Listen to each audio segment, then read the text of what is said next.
Honourable Speaker, Mr. President and fellow South Africans.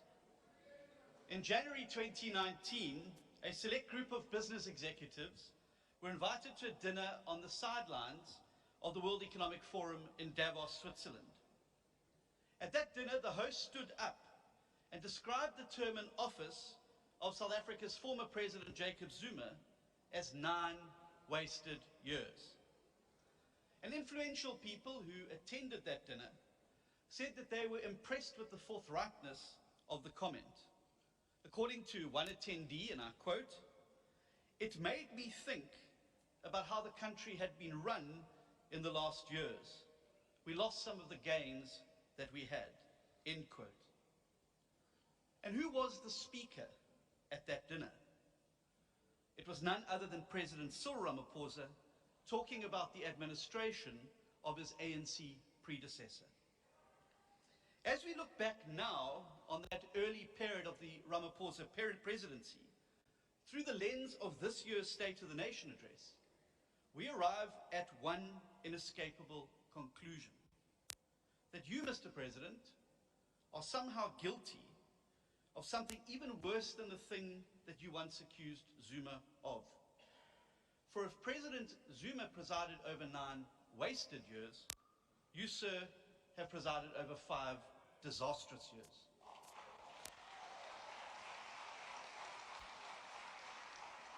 If you thought that we lost some gains under Zuma, then under this administration we have gained only losses.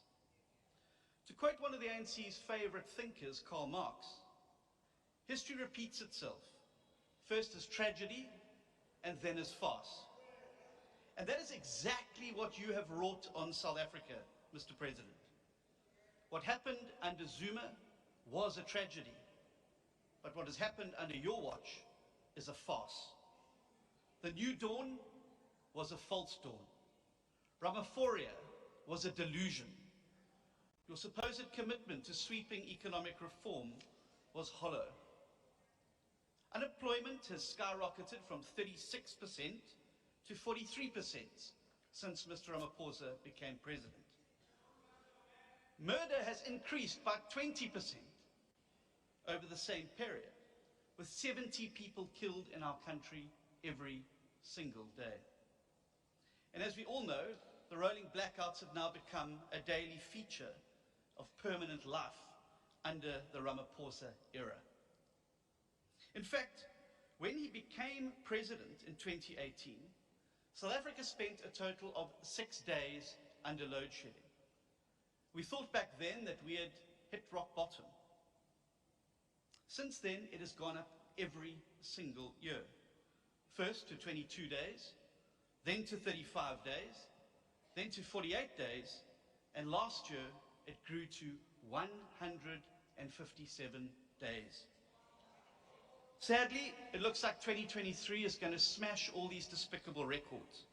Already this year, we've had over 1,000 hours of consecutive load shedding and counting. Mr. President, you may not have realized it, but this year's SONA was actually your last chance to lead the country onto a fundamentally different and better path. Last Thursday, you spoke to a nation that had arrived on the banks of a great river. On this side of the river, behind us, lay the treacherous road we have walked for the past 3 decades under the ANC. This is the socialist approach that the party embarked upon in 1997, when they formally adopted the policy of cadre deployment in order to, and I quote, control every lever of the state, unquote. His party believes that if the state controls the economy, it will be better than the people controlling the economy through open markets. They believe that the best way to deliver affordable, reliable energy supply for the nation is for the ANC to keep full control of South Africa's energy production. They believe that the best way to provide affordable rail transport for the nation is to keep full control of the railways with the ANC. They believe that the best way to manage a pandemic is to centralize all control in a national command center, for them to decide who must be locked down and who mustn't, who can work and who cannot. And that is why this road is marked by stage 6 load shedding that reaches into the homes of every single South African every single day. It's marked by failing public services, by hospitals that cannot treat the sick, by trains that cannot run, and by a police service that can no longer keep us safe. These are no longer warnings about what will happen under the ANC's failed approach of centralized state control. This is now the daily reality of life in South Africa. Yet, as we stood on that riverbank last Thursday, we could look across to the other side. We saw a road extending to a fundamentally different and better future. But to get there, to turn our backs on decades of failed ANC policies, we first had to cross that great river, knowing that if we ever did get to the other side, the rushing torrent would ensure that we never ever went backwards. On Thursday, a courageous leader who really cared about this nation would have had the head and the heart to admit that his party is wrong, that it is time to cross the Rubicon and embrace the opposite of socialism, which is power to the people.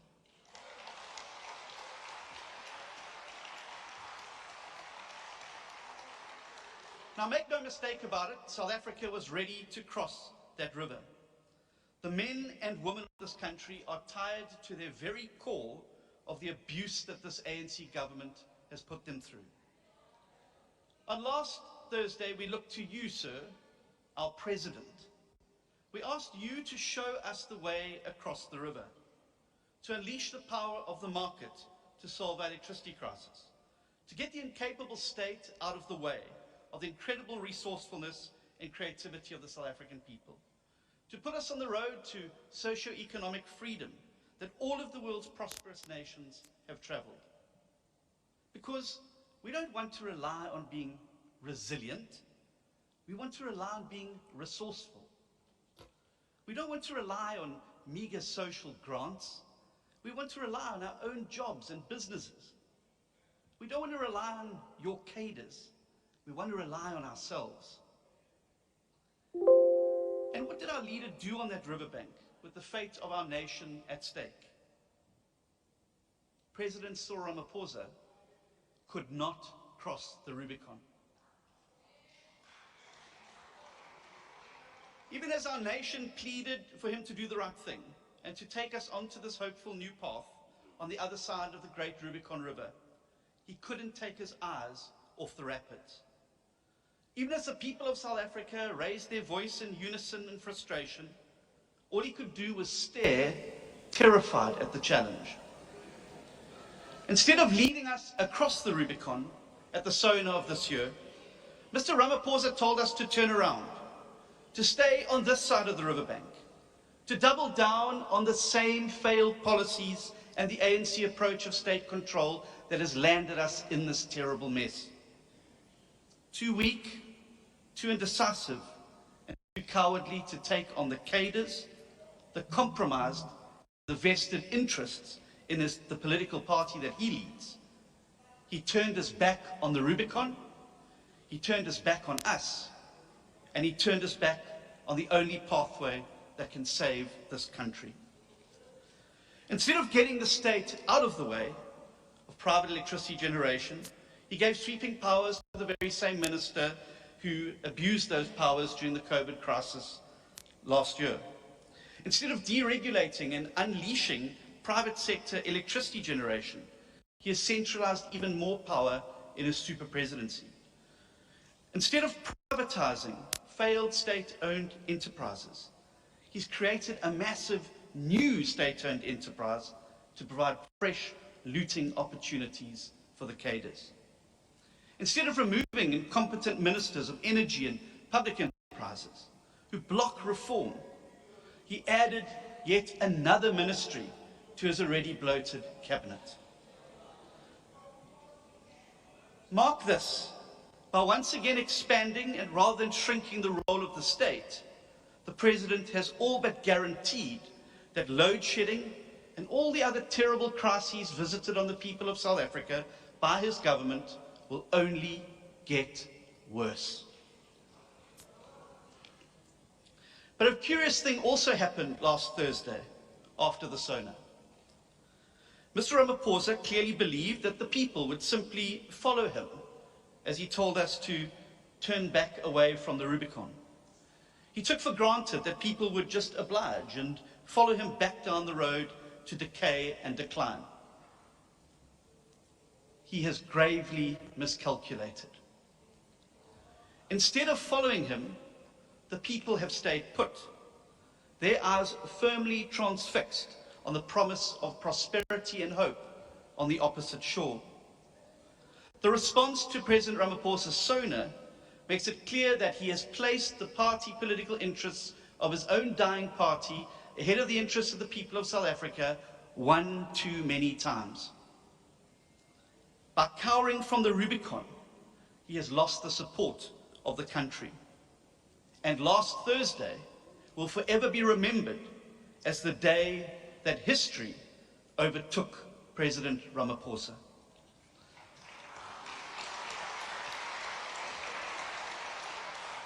By failing to listen to the cries of the people and doubling down on the failed ideologies that caused the suffering, the government has deserted us.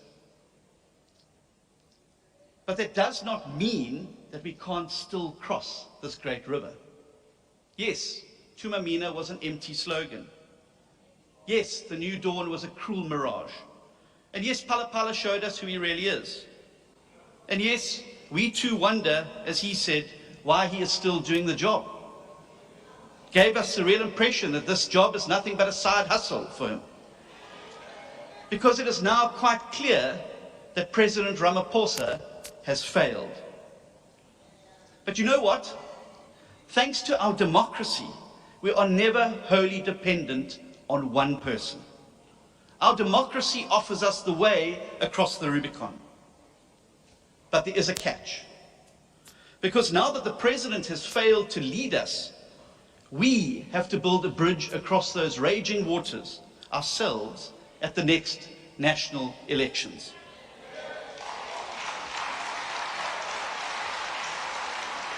During his speech, the President claimed that we are defined by platitudes like hope and resilience. Wrong, Mr. President. We are a nation that should be defined by our commitment to a constitutional democracy. Because it is democracy that offers us a way out when all leaders have to offer is empty and hollow platitudes. And it's precisely for moments like this when the leader fails his nation that we have a democracy. We want to get this country onto a better path before load shedding and the terrible policies and decline make it impossible to recover. It's time to use our democracy.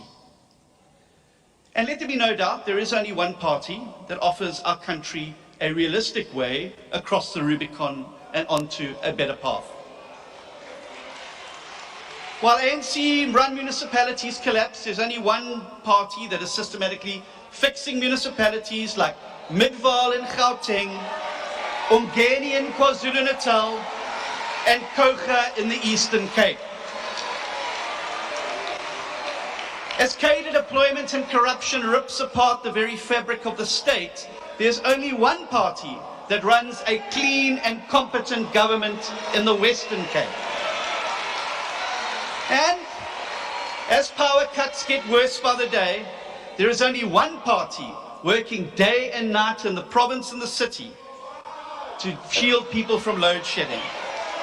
That is why Cape Town became the first government of the country to start buying electricity directly from the open market, and with hundreds of megawatts of power still to come.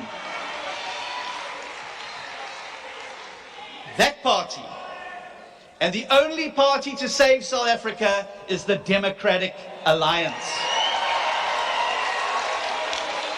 And so today, I stand before the people of our country not to offer you more idealistic dreams, bullet trains, smart cities, and empty talk of hope. We tried the idealism of the new dawn. It was a false dawn. So now we must try pragmatism. For that is what the DA offers our country. A credible, pragmatic, realistic set of solutions that will get our country working again and get us across that Rubicon once and for all. Where the ANC offers more of the same by assigning more power over our lives to the incapable state, the DA offers to give power back to the people where it belongs. Rather than seeking to control all the levers of power, the DA stands for something different. For liberal democracy, where power and economic decisions are decentralized into the hands of the people where it belongs. Accountability, non-racialism, commitment to the rule of law, and an inclusive social market economy that embraces the private and public sectors as partners, with zero tolerance for corruption. It is these timeless principles that have helped us turn around those municipalities and get this government in the Western Cape onto the path where it is now the best run provincial administration in the country. And by voting DA in 2024, we can bring this to bear at a national level. And let's be clear, the DA is the only game in town, because anybody who seriously wants to cross that Rubicon must understand the binary. The latest polling shows that we are just 10 percentage points behind the ANC. They've dropped to 37%, we're on 27%, and we are closing that gap. Support for them has crashed. And no matter how anyone spins it, our country faces a binary. Next year, a national government will either be an ANC-led coalition or it will be a DA-led coalition.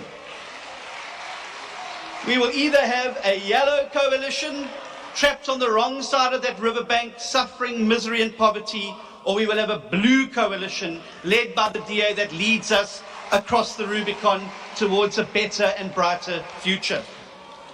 Honourable Speaker, the people of South Africa know what needs to be done to fix the country. They are ready to embrace private electricity generation, to privatise failed state-owned enterprises, to replace the terrible race-based policies that only empower the connected elite with non-racial policies that are targeted towards lifting poor people out of poverty and into opportunity. The people of our country are ready to cross the Rubicon. And the good news is we can still do it. We're just going to have to do it without President Ramaphosa. By uniting behind the DA next year, we can cross that Rubicon. We can leave behind the corrupt state-led paradigm for good. And South Africa, on the other side of the Rubicon, awaits a new country, where load shedding and corruption are a thing of the past, where quality education and healthcare are available to all, where millions of people can move out of poverty and into opportunity, and where all of us feel safe. And the truth is, the ANC is not going to lead us to that future. They are the past. The challenges we face are large, and yes, tough battles lie ahead of us. But outside this city hall and across the length and breadth of South Africa, there are millions of ordinary, hard-working citizens who are desperate for change. In the face of growing hardship inflicted by the government, these are the people who still get up every day to try and build a better life for them and their families. These are the people that we have alongside us. Together we can build a land of prosperity and opportunity, but we're going to need a government that's working for us, not against us. And the only way we can get there is by using our democracy next year to elect a DA government. A government with the courage to do what President Ramaphosa couldn't, and cross that Rubicon. Thank you.